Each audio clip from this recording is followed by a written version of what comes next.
Hey everyone, welcome back to the Contend Podcast. I'm excited about this episode because we're doing something a little different. Today we've been doing contenders through history, and we did our desperate need for contenders a few weeks ago.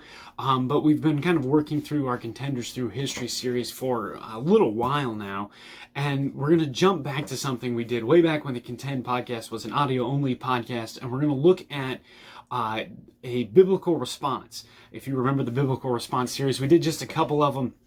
And then I kind of started doing the contenders through history. So we're going to jump back and look at that. And we're going to look at a biblical response to when we are wronged. Not just when we feel like we're wronged, not when we're just offended or triggered, but when someone actually wrongs us. What is the biblical response to that? I think we all know the answer, but we're going to look at a little bit of scripture and jump into that on today's episode of the Contend Podcast.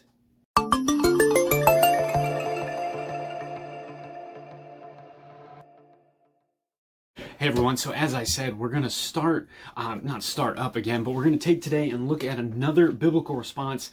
You can find those if you go back into the audio version of the podcast. So you have to go to samgeckler.com, click on podcast, and they should be, you can see all the different places that you can listen to the Contend Podcast as an audio-only podcast: Apple Podcasts, Spotify, Stitcher, Google Play, Google Podcasts, whatever that one's called, and a ton of other ones. I think there's 9 of them total, and you can go on there, or if you have a place you already listened to it, just scroll back through and you'll be able to find the biblical response series. I think we did a couple, one about like natural disasters, and then one about broken relationships, and so you can find those somewhere. You'll have to do a little bit of research, but how about this? I'll throw a link to them in this video. If you're watching on the video, I'll throw a link in the description, whether on YouTube or Facebook or Instagram. That's a little harder because you got to go to my bio, but nonetheless, you can find a link at least to the podcast page. I'll give you that much, and then you'll have to do a little bit of research for that. But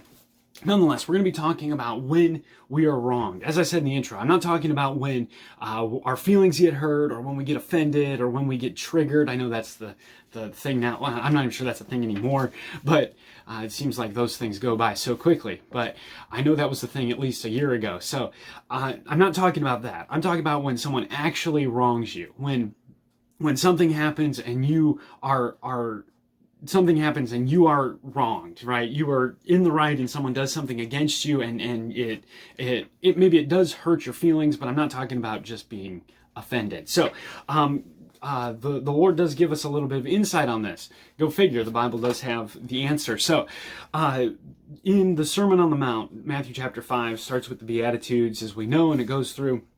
When we get down to verse number 38, the Lord talking here says, "Ye have heard that it hath been said, an eye for an eye, and a tooth for a tooth." That's a pretty good thing. We know that's from the Old Testament, and that's something that we like to cling to. You know, if someone wrongs me, I'm going to get them back, so on and so forth. It says, "But I say unto you that ye resist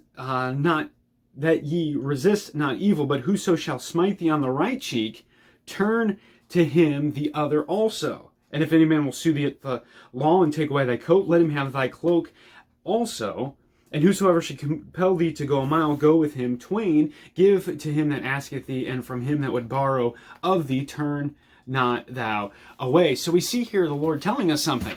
In verse number 39, it says that ye resist not evil, but whoso shall smite thee on the right cheek, that or turn to him the other also. And then in verse 40, continuing that thought, "And if any man will sue thee at law and take away thy coat, let him have thy cloak also." So the Lord is telling us here, giving us a good thing, and saying, hey, when you're wronged, here is a biblical response. What is the biblical response? We want to say, well, what would Jesus do? And we always, those old jelly bracelets that had WWJD on it. People even get tattoos with that. I find that a little oxymoronic, but nonetheless, we do see right here, Jesus is telling us exactly what he would do. And we can see he practiced what he preached as well when he went to the cross. They beat him, and he literally had the power to smite them. The song says he could have called 10,000 angels. There's all different things, and I believe he could have called way more than 10,000, and just literally destroyed everyone there. But what did he do? He said no. He had a job to do, and although he was offended, although he was in the right and those around him were in the wrong, doing something against him, what did he do? He turned the other cheek. He took the wrath and the punishment of God for us. So I do want to encourage you to be someone who isn't always looking for vengeance. The Lord says, vengeance is mine, I will repay it, right? And I think it is. I'm not saying be a pushover. I'm not saying don't stand up for yourself. I'm not saying that you be a weakling, so to speak, but we do need to make sure that our masculine spirit, if you're a man, or your the fact that you want to stand up for yourself if you're a lady, we need to make sure that doesn't overweigh or outweigh or overpower the meekness that we're supposed to have as Christians, right? If we're going to have a biblical response to when we're wronged, the Bible tells us, hey, turn the other cheek, right? The time will come when that'll all be taken care of. When you get to heaven, there's not going to be any more of that. You're going to be rewarded for everything that you've done, whether good, evil, all of that. We know all those things. So we need to make sure that we don't get caught up so much with, oh, well, he wronged me, so I'm going to get him back. No, vengeance is mine, I will repay it, saith the Lord. If someone smikes your cheek, turn to him the other. If someone sues you and takes your coat, give him your cloak as well. Like, don't be someone who's like, oh, you did something wrong to me, so, get them back. The fact is, God's going to take care of all of it. God's still in control. God knows what's going on in our lives, and I think that we sometimes take the idea of, oh, we need to stand up for ourselves, and we take it to an extreme to where we don't have a biblical response to when we are wronged. We take it so far the other way. We say, oh, they did this to me, so I'm going to take it so far the other way, and then we end up in the wrong just as much, if not more, and it just makes a terrible situation really for everyone involved. And so I think it would, and also think about this.